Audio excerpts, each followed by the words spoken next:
पिला माने ई शिक्षा कार्यक्रम को स्वागत। तुम भूगोल बहिर प्रथम विषय जार नाम संबल आज आम चलता पढ़ा। तेबे संबल विषयटी को पढ़ा पूर्व मु केत गोटे प्रश्न तुमको पचार चाहे। तेबे कहल मनीष तार नीतिदिनिया जीवन में केउं सबु जिनिसर व्यवहार करे। तेबे एहार एक विक्षिप्त बा बहुत बड़ उत्तर आसिबो, कारण मनुष्य तार नीतिदिनिया व्यक्तिगत और सामाजिक जीवन में अनेक जिनिस उपरे निर्भर करे। से जीवित बा जैव पदार्थ होई पारे, नचेत निर्जीव बा अजैव पदार्थ होई पारे। तेबे एही सबु जिनिस आमे केउठारु पाई थांती?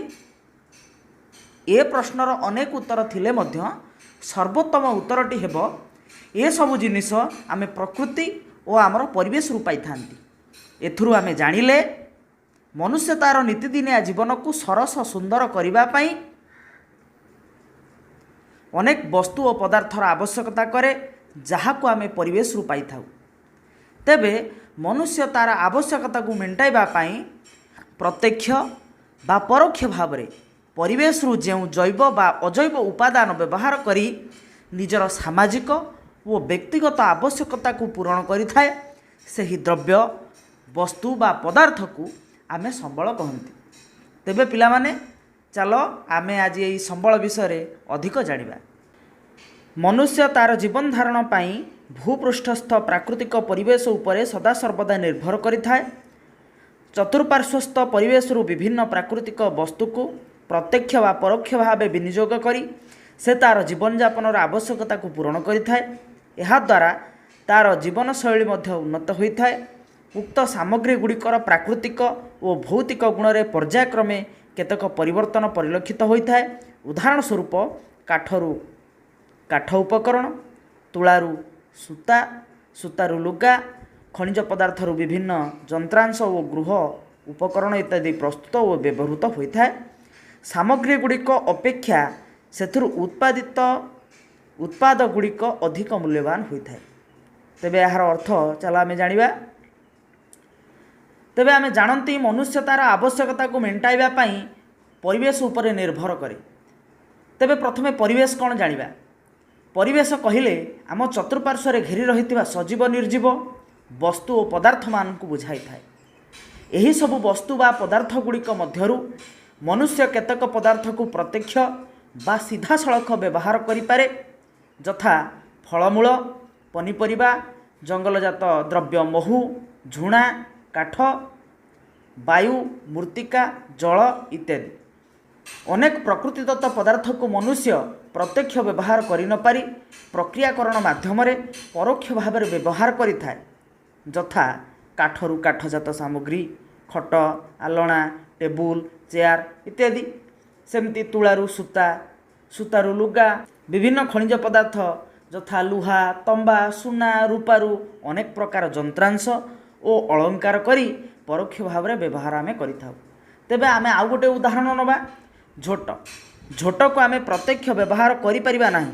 एथिरु बाणी, दौड़ी और अखा प्रस्तुत करी आमे परोक्ष रे झोट को व्यवहार करिथाउ, जहा फल रे वस्तु वा पदार्थर प्रकृति और भौतिक गुण जथा वस्तुर रूपरे, रंगरे, आकाररे, ओजनरे और क्षमतारे परिवर्तन आसी थाए, जहा फल रे मनुष्यर जीवन यापन शैली अत्यंत उच्चकोटीर होता है।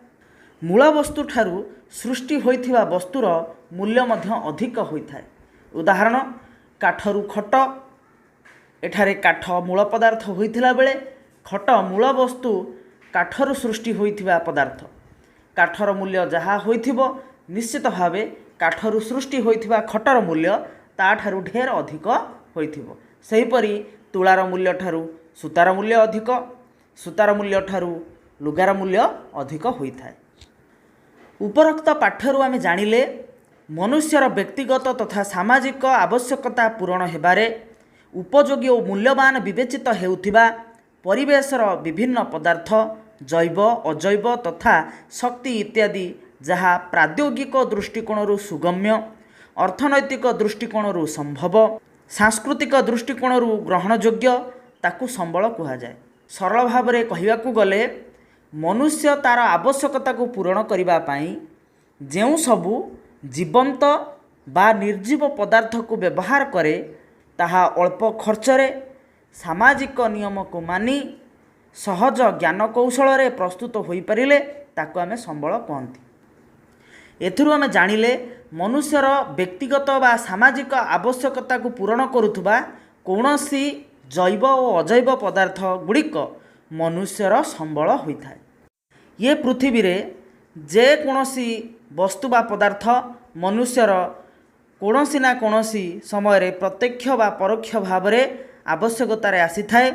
तेणु जो समय मनुष्यर वस्तु बा पदार्थ गुड़िक व्यवहार उपयोगी होता ताहाकु सही समय रे संबल पदवाच्य करा जाई थाए। प्राकृतिक परिवेश मध्यरे अव्यवहृत किंबा अज्ञात होई रहिथिबा पदार्थ संबल रूपे विवेचित होई न थाए। मनुष्य तार संधान करी विभिन्न कार्य विनियोग कले ताहा संबल रूपे विवेचित होता है। तेणु जो देश से संबल को गच्छित अवस्था नहीं जेतिकी परिमाण में विकसित करि परिछि से देशर अर्थनैतिक अवस्था सेतिकी परिमाण में समृद्ध हो परिछि। अर्थ जदि कौनसी पदार्थ मनुष्यर अज्ञतारे थाए तार उपस्थिति विषय मनुष्य जानी न थाए तेबे से पदार्थ संबलर पदवाच्य हो पारिब नाही।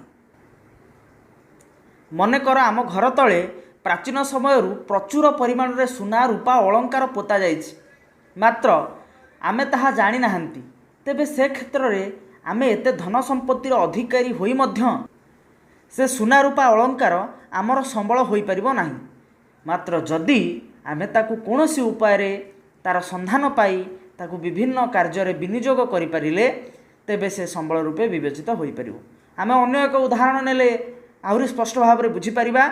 मने करा जाऊ हिमालय पहाड़ मध्यरे एक तंबा खଣି अछि मात्र ताहा आमको अजଣା तेणु ताहा संबल पदवाच्य हो पारिब नाही। जदि आमे से तंबा खणीर संधान पाई तार उपयुक्त विनियोग कले ताहले आमे ताकु संबल बोली कहि पारिबा। अंध व्यक्तिटी जे पर्यंत पड़िथिबा बाड़ीटी तार व्यवहार रे न आसीछि बाड़ीटी ता पाखरे पड़िथिले मध्य अंध व्यक्ति पाई से बाड़ीटी संबल हो पारिब नाही। जेतेबेले से बाड़ीटी पाई जाई तार व्यवहार रे से लगाइबो ताकु तार संबल बोली कुहा जाई पारिबो। एणु जेउ देश तार गच्छित संबलर संधान पाई ताकु विनियोग करि परिछि से देश आर्थिक क्षेत्र रे सेतिकी विकास लाभ करि परिछि यथा अमेरिका, चीन, जापान, रूस, इंग्लैंड परी विकसित देश मान। एही संबल गुड़िक मध्यरु केतेक संबल सीधा सड़ख व्यवहार करा जाउथिला बेले अन्य केतेक संबल को विभिन्न उपाय रे रूपांतरित करी व्यवहार उपयोगी करा जाई थाए। एही रूपांतरण प्रक्रिया प्राकृतिक परिवेश रे प्रकृति, मनुष्य, प्राद्योग और अनुष्ठान मध्यरे थिबा पारस्पर निर्भरशीलता रे निर्भर करिथाए। आमे पूर्वरु पढ़िचंती जे मनुष्य प्रकृति मिलुथुबा समस्त वस्तु बा पदार्थ को सीधा सड़ख व्यवहार करिपारे नाही। केतेक पदार्थ बा वस्तु को से रूपांतरीकरण करी बा रूपरे अंतर करी ताकु व्यवहार उपयोगी करिपारे। लुहा को आमे सीधा सड़ख व्यवहार न करी ग्रिल, टेबुल, चेयर इत्यादि सेथुरु प्रस्तुत करी आमे ताकु व्यवहार करिथांती। तेबे एही प्रक्रिया को रूपांतरण प्रक्रिया बोली कुहा जाए। एही रूपांतरण प्रक्रिया रे मुख्यतः चारोटी स्तंभ रहिछि। गोटी हला परिवेश रे प्रकृति, दुई रे मनुष्य, तीन रे प्रद्योग और चारि रे अनुष्ठान। एमानंक मध्यरे परस्पर निर्भरशीलता मध्यरे वस्तु बा पदार्थर रूपांतरकरण होई यह व्यवहार उपयोगी होई पारे। संबलर रूपांतरण प्रक्रिया कहिले प्रकृति मिलुथुबा मूल पदार्थ को मनुष्य तार ज्ञान कौशल खटाई कल कारखाना तार रूप, रंग, आकार, प्रकार को परिवर्तन करी ताहाकु व्यवहार करिबा प्रक्रिया को रूपांतर प्रक्रिया कहा जाए। तेबे एथिरे प्राकृतिक परिवेश, प्रद्योग, अनुष्ठान और मनुष्य मध्यरे पारस्परिक निर्भरशीलता रही थाए। ये जो चित्रटी दिया जाइछि देखिले जानी परिबो एही रूपांतरीकरण प्रक्रिया रे मनुष्य बेस गुरुत्वपूर्ण अंश ग्रहण करिछि। तेणु से ଏହି ଚିତ୍ରର କେନ୍ଦ୍ରାଂଶରେ ରହିଛି। ସେ ପ୍ରକୃତିରୁ ମୂଳ ପଦାର୍ଥ ଆଣୁଛି, ତେଣୁ ସେ ପ୍ରକୃତି ଉପରେ ନିର୍ଭରଶୀଳ। ମୂଳ ପଦାର୍ଥ ଆଣି ତାକୁ ପ୍ରଦ୍ୟୋଗ ବା ଜ୍ଞାନ କୌଶଳ ପ୍ରୟୋଗ କରୁଛି। ତେଣୁ ମନୁଷ୍ୟ ଜ୍ଞାନ କୌଶଳ ସୃଷ୍ଟି କରୁଛି। ଜ୍ଞାନ କୌଶଳ ମନୁଷ୍ୟ ଉପରେ ନିର୍ଭରଶୀଳ ଏବଂ ମନୁଷ୍ୟ ମଧ୍ୟ ଜ୍ଞାନ କୌଶଳ ଉପରେ ସମାନ ଭାବରେ ନିର୍ଭରଶୀଳ। ସେ ଜ୍ଞାନ କୌଶଳକୁ ଖଟାଇ ଅନୁଷ୍ଠାନ ପ୍ରସ୍ତୁତ କରୁଛି। ଏଠାରେ ଅନୁଷ୍ଠାନ କହିଲେ କଳକାରଖାନା। ତେବେ ଜ୍ଞାନ କୌଶଳ ଅନୁଷ୍ଠାନ ବା କଳକାରଖାନା ସୃଷ୍ଟି ପାଇଁ ନିର୍ଭରଶୀଳ। କଳକାରଖାନା ପ୍ରଦ୍ୟୋଗ ଉପରେ ନିର୍ଭର କରେ ଏବଂ ଅନୁଷ୍ଠାନ ଚାଲିବା ପାଇଁ ମନୁଷ୍ୟ ଉପରେ ମଧ୍ୟ ଅନୁଷ୍ଠାନ ନିର୍ଭର କରେ ବା କଳକାରଖାନା ନିର୍ଭର କରେ। କହିବାକୁ ଗଲେ ମନୁଷ୍ୟ ପ୍ରକୃତି ଉପରେ, ପ୍ରଦ୍ୟୋଗ ବା ଜ୍ଞାନ କୌଶଳ ମନୁଷ୍ୟ ଉପରେ, ପ୍ରଦ୍ୟୋଗ ଅନୁଷ୍ଠାନ ବା କଳକାରଖାନା ଉପରେ, କଳକାରଖାନା ଚାଲିବା ପାଇଁ କାରଖାନା ମନୁଷ୍ୟ ଉପରେ, ମନୁଷ୍ୟ ରୂପାନ୍ତରିତ ଦ୍ରବ୍ୟ ପାଇବା ପାଇଁ ପ୍ରଦ୍ୟୋଗ ଓ କାରଖାନା ଉପରେ ନିର୍ଭର କରିଥାନ୍ତି। ତେଣୁ ମନୁଷ୍ୟ ଅନ୍ୟ ତିନୋଟି ଉପାଦାନ ଉପରେ ଓ ଅନ୍ୟ ତିନୋଟି ଉପାଦାନ ମନୁଷ୍ୟ ଉପରେ ନିର୍ଭର କରିଥାନ୍ତି ଏବଂ ପ୍ରତ୍ୟେକ ଉପାଦାନ ଉପରେ ନିର୍ଭର କରିଥାନ୍ତି। ଉଦାହରଣ ଆମେ ନେବା, ଗୋଟିଏ ମୋଟର ସାଇକେଲ ନିର୍ମାଣ ପାଇଁ ମନୁଷ୍ୟ ପ୍ରାକୃତିକ ପରିବେଶରୁ ଖଣିଜ ପଦାର୍ଥକୁ ଆଣିଲା। ସେ ଖଣିଜ ପଦାର୍ଥକୁ ଆଣି ପ୍ରଦ୍ୟୋଗ ବା ନିଜର ଜ୍ଞାନ କୌଶଳ ଉପରେ ସେ ନିର୍ଭର କଲା। ଜ୍ଞାନ କୌଶଳ ଉପରେ କଳକାରଖାନା ନିର୍ଭର କଲା। କଳକାରଖାନା ଚଳାଇବା ପାଇଁ ମନୁଷ୍ୟ ଉପରେ କଳକାରଖାନା ନିର୍ଭର କଲା। ଫଳରେ ଖଣିଜ ପଦାର୍ଥ ରୂପାନ୍ତରିତ ହୋଇ ମୋଟର ସାଇକେଲରେ ପରିଣତ ହେଲା। ଏହିଭଳି ପ୍ରକ୍ରିୟାକରଣକୁ ସମ୍ବଳର ରୂପାନ୍ତରଣ ପ୍ରକ୍ରିୟା ବୋଲି କୁହାଯାଏ। ଏଠାରେ ମନୁଷ୍ୟ ମୁଖ୍ୟ କାର୍ଯ୍ୟ ନିର୍ବାହ କରେ। ମନୁଷ୍ୟ ସମ୍ବଳର ଆବଶ୍ୟକତା ଅନୁଭବ କରେ ଓ ପରେ ତାକୁ ଉପଯୋଗ ବା ବ୍ୟବହାର କରେ। ଶେଷରେ ସେ ସମ୍ବଳକୁ ନଷ୍ଟ କରେ। ମନୁଷ୍ୟକୁ ସମ୍ବଳର ସୃଷ୍ଟିକର୍ତ୍ତା, ଉପଭୋକ୍ତା ଓ କ୍ଷୟକାରୀ କାରକ ବୋଲି ବିଚାର କରାଯାଏ। ଅନେକ ଭାବନ୍ତି ଯେ ସମ୍ବଳ ହେଉଛି ପ୍ରକୃତିର ଏକ ମୁକ୍ତଦାନ, ମାତ୍ର ତାହା ଯଥାର୍ଥ ନୁହେଁ। ସମ୍ବଳ ହେଉଛି ମାନବୀୟ କାର୍ଯ୍ୟକଳାପର କ୍ରିୟାତ୍ମକ ବସ୍ତୁ। ସମ୍ବଳ ବ୍ୟବହାର କ୍ଷେତ୍ରରେ ମନୁଷ୍ୟର ଭୂମିକା ବିଶେଷ ଉଲ୍ଲେଖଯୋଗ୍ୟ। ସମ୍ବଳ ଯଦିଓ ପ୍ରକୃତି ମୁକ୍ତ ଭାବରେ ଦାନ କରିଛି, ତାହା ସମ୍ବଳରେ ସେତେବେଳେ ପରିଣତ ହୋଇପାରୁଛି ଯେତେବେଳେ ମନୁଷ୍ୟର ଆବଶ୍ୟକତାକୁ ସେ ମେଣ୍ଟାଉଛି। ସମ୍ବଳର ବ୍ୟବହାର କ୍ଷେତ୍ରରେ ମନୁଷ୍ୟର ଭୂମିକା ବିଶେଷ ଉଲ୍ଲେଖଯୋଗ୍ୟ, କାରଣ ମନୁଷ୍ୟକୁ ସମ୍ବଳର ସ୍ରଷ୍ଟା, ଉପଭୋକ୍ତା ଓ କ୍ଷୟକାରୀ କାରକ ଭାବରେ ବିଚାର କରାଯାଏ। ତେଣୁ ଅର୍ଥନୈତିକ ଭୂଗୋଳରେ ମନୁଷ୍ୟକୁ ଏକ ମୁଖ୍ୟ କର୍ତ୍ତା ଭାବରେ ଗ୍ରହଣ କରାଯାଇଛି, କାରଣ ମନୁଷ୍ୟ ସମ୍ବଳର ଉତ୍ପାଦନ ବା ସୃଷ୍ଟି କରୁଛି, ତାକୁ ବିଭିନ୍ନ ଦୋକାନ ମାଧ୍ୟମରେ ବଣ୍ଟନ କରୁଛି, ତାକୁ ନିଜେ ଉପଭୋକ୍ତା ହୋଇ ବ୍ୟବହାର କରୁଛି ଏବଂ ବ୍ୟବହାର କରିସାରିଲା ପରେ ସେ ବସ୍ତୁ ବା ପଦାର୍ଥ ବା ସମ୍ବଳଟି କ୍ଷୟପ୍ରାପ୍ତ ହେଉଛି। ଏ ସମସ୍ତ ପ୍ରକ୍ରିୟା ମନୁଷ୍ୟ ଦ୍ୱାରା ହିଁ ସମ୍ଭବ ହୋଇଥାଏ। ଏଥିପାଇଁ ମନୁଷ୍ୟକୁ ଏକ ସମ୍ବଳ ଭାବରେ ଗ୍ରହଣ କରାଯାଇଛି, ଯାହାକୁ ମାନବ ସମ୍ବଳ କୁହାଯାଏ। କୌଣସି ଦେଶରେ ଲୋକମାନଙ୍କର ଜୀବନ ଧାରଣର ମାନ ଉକ୍ତ ଦେଶର ସମ୍ବଳ, ଜନସଂଖ୍ୟାର ଗୁଣ ଓ ଆକାର ପ୍ରକାର ଉପରେ ନିର୍ଭର କରିଥାଏ। ତେବେ କୌଣସି ଦେଶର ଲୋକମାନଙ୍କର ଜୀବନ ଧାରଣର ମାନ ଯଦି ଉନ୍ନତ ବା ଅନୁନ୍ନତ ହୋଇଥାଏ, ତେବେ ସେ ଦେଶର ସମ୍ବଳର ଆକାର ଉପରେ ନିର୍ଭର କରିଥାଏ। ଯଦି ସେ ଦେଶରେ ଅଧିକ ସମ୍ବଳ ଥାଏ, ସେ ଦେଶର ଲୋକମାନଙ୍କର ଜୀବନ ଧାରଣର ମାନ ଅତି ଉନ୍ନତ ବା ଉଚ୍ଚ କୋଟିର ହୋଇଥାଏ।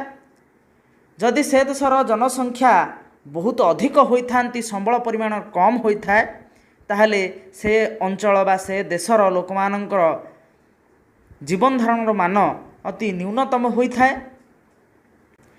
ଯେଉଁ ଦେଶର ଜନସଂଖ୍ୟା ଯେତେ ଅଧିକ, ସମ୍ବଳର ମାତ୍ରା ଯଦି ସେହି ପରିମାଣର ଅଧିକ ଥାଏ, ତାହେଲେ ଅର୍ଥନୈତିକ ଦୃଷ୍ଟିକୋଣରୁ ସେ ଦେଶ ସେତେ ସୁଦୃଢ଼ ହୋଇଥାଏ।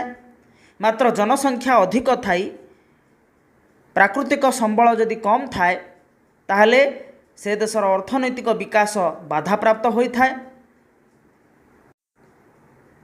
ସମ୍ବଳର ଚାରୋଟି ବିଶେଷତ୍ୱ ରହିଛି। 1ରେ ଉପଯୋଗିତା, 2ରେ କାର୍ଯ୍ୟଦକ୍ଷତା, 3ରେ ସୁଲଭତା, 4ରେ ପରିବର୍ତ୍ତନଶୀଳତା। ତେବେ ଉପଯୋଗିତାର ଅର୍ଥ ଆବଶ୍ୟକତା। କାର୍ଯ୍ୟଦକ୍ଷତା କହିଲେ କାର୍ଯ୍ୟ କରିପାରୁଥିବାର କ୍ଷମତା, ସୁଲଭତା କହିଲେ ସହଜ ଓ ଅଳ୍ପ ଖର୍ଚ୍ଚରେ ମିଳିପାରୁଥିବ, ପରିବର୍ତ୍ତନଶୀଳତା କହିଲେ ଆବଶ୍ୟକତା ଅନୁଯାୟୀ ବୈଜ୍ଞାନିକ ଉପାୟରେ ତା'ର ପରିବର୍ତ୍ତନ କରାଯାଇ ପାରୁଥିବ। ତେବେ ସରଳ ଭାବରେ ବୁଝିବାକୁ ଗଲେ ତାହାକୁ ସମ୍ବଳ ବୋଲି କୁହାଯିବ ଯାହାର ଉପଯୋଗିତା ବା ଆବଶ୍ୟକତା ମନୁଷ୍ୟକୁ ରହିଥାଏ। ପୁଣି ସେ ବସ୍ତୁ ବା ପଦାର୍ଥ କାର୍ଯ୍ୟଦକ୍ଷତା ଥିବା ଆବଶ୍ୟକ, ଅର୍ଥ ମନୁଷ୍ୟ ତା'ର ଆବଶ୍ୟକତାକୁ ମେଣ୍ଟାଇବା ପାଇଁ ସେ ବସ୍ତୁ ବା ପଦାର୍ଥଟି କାର୍ଯ୍ୟ କରିପାରୁଥିବା ଆବଶ୍ୟକ। ସେ ବସ୍ତୁ ବା ପଦାର୍ଥଟିର ସୁଲଭତା ରହିଥିବା ଆବଶ୍ୟକ, ଅର୍ଥ ସହଜରେ ଓ ଅଳ୍ପ ଖର୍ଚ୍ଚରେ ଉପଲବ୍ଧ ହୋଇପାରୁଥିବା ଆବଶ୍ୟକ ଏବଂ ସମୟକ୍ରମେ ଏହି ବସ୍ତୁ ବା ପଦାର୍ଥର ରୂପାନ୍ତର କରାଯାଇ ନୂତନ ସାମଗ୍ରୀ ସୃଷ୍ଟି କରାଯାଇ ପାରୁଥିବା ଆବଶ୍ୟକ।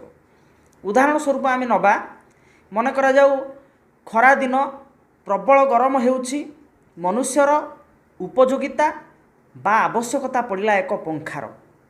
ତେଣୁକରି ପଙ୍ଖା ଆମ ପାଇଁ ଗୋଟିଏ ସମ୍ବଳ ସେତେବେଳେ ହେବ ଯେତେବେଳେ ଆମେ ତା'ର ଆବଶ୍ୟକତା ବା ଉପଯୋଗିତା ଆମର ପଡ଼ିବ। କିନ୍ତୁ ପଙ୍ଖା ଆଣିବା ପରେ ଯଦି ତା'ର କାର୍ଯ୍ୟଦକ୍ଷତା ବା ସେ କାର୍ଯ୍ୟ କରିବାର କ୍ଷମତା ତା'ର ନାହିଁ, ସେ ଘୂରି ପାରୁନାହିଁ ବା ବୁଲି ପାରୁନାହିଁ, ତାହେଲେ ପଙ୍ଖାକୁ ଆମେ ସମ୍ବଳ ବୋଲି କହିପାରିବା ନାହିଁ। କାରଣ ତା'ର ଉପଯୋଗିତା ଅଛି କିନ୍ତୁ ତା'ର କାର୍ଯ୍ୟଦକ୍ଷତା ନାହିଁ। ଅର୍ଥାତ୍ ପଙ୍ଖାର ଆବଶ୍ୟକତା ଆମକୁ ଅଛି କିନ୍ତୁ ତା'ର କାର୍ଯ୍ୟଦକ୍ଷତା କହିଲେ ସେ ଘୂରିବାର କ୍ଷମତା ତା ନିକଟରେ ନାହିଁ। ତେଣୁ ସେ ସମ୍ବଳ ପଦବାଚ୍ୟ ହୋଇପାରିବ ନାହିଁ।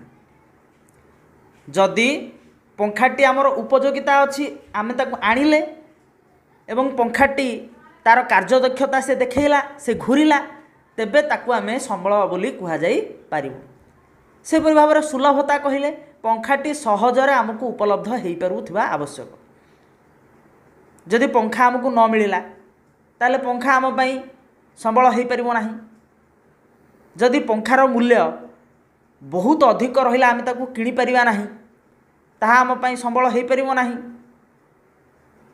ଏବଂ ତାପରେ ପରିବର୍ତ୍ତନଶୀଳତା, ଆମେ ତାକୁ ଆଣି ବ୍ୟବହାର କଲା ପରେ ଆମେ ଖରା ଗରମରୁ ତ୍ରାହି ପାଇବା ପାଇଁ ଯେଉଁ ଭାବୁଥିଲେ ଏ ପଙ୍ଖା ଆମକୁ ଖରା ଗରମରୁ ତ୍ରାହି ଦେବ, କିନ୍ତୁ ତା'ର ପବନରେ ଆମର ଖରା ଗରମ ଏତେ ମାତ୍ରାରେ ବଢ଼ିଯାଇଛି ଯେ ସେ ଖରା ଗରମକୁ ଆମେ ଏ ପଙ୍ଖା ଦ୍ୱାରା ପ୍ରତିହତ କରିପାରୁନାହାନ୍ତି, ତାହେଲେ ତାକୁ ମଧ୍ୟ ସମ୍ବଳ କୁହାଯାଇପାରିବ ନାହିଁ।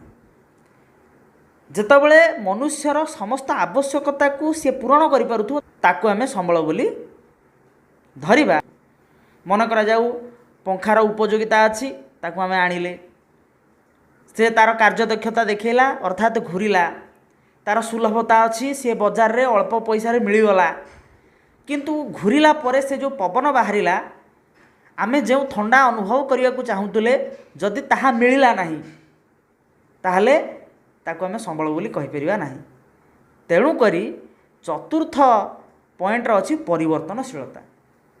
ପଙ୍ଖା ବଦଳରେ ପଙ୍ଖାକୁ ପରିବର୍ତ୍ତନ କରି ଆମେ ଯଦି ଏୟାର କୁଲରଟିଏ ଆଣିକି ସେଠି ଲଗେଇଲେ ତାହେଲେ ତାକୁ ଆମେ ସମ୍ବଳ ବୋଲି କହିବା। ସେ ଥଣ୍ଡା ପବନ ଦେବ, ଆମର ଆଶା ମେଣ୍ଟିବ।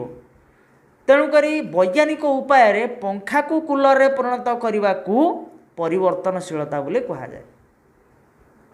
ହଉ ପିଲାମାନେ, ମୁଁ ଭାବୁଛି ତୁମେ ସମ୍ବଳର ଏହି ବିଷୟଟିକୁ ଭଲ ଭାବରେ ବୁଝିପାରିଥିବ। ଯଦି କେଉଁଠି ଅସୁବିଧା ରହିଲା ତାହେଲେ ଯୋଗାଯୋଗ କରିବ। ଆଜି ପାଇଁ ଏତିକି। ପରବର୍ତ୍ତୀ ସମୟରେ ଆମେ ସମ୍ବଳର ବିଭାଗୀକରଣ ବିଷୟରେ ପଢ଼ିବା। ଧନ୍ୟବାଦ।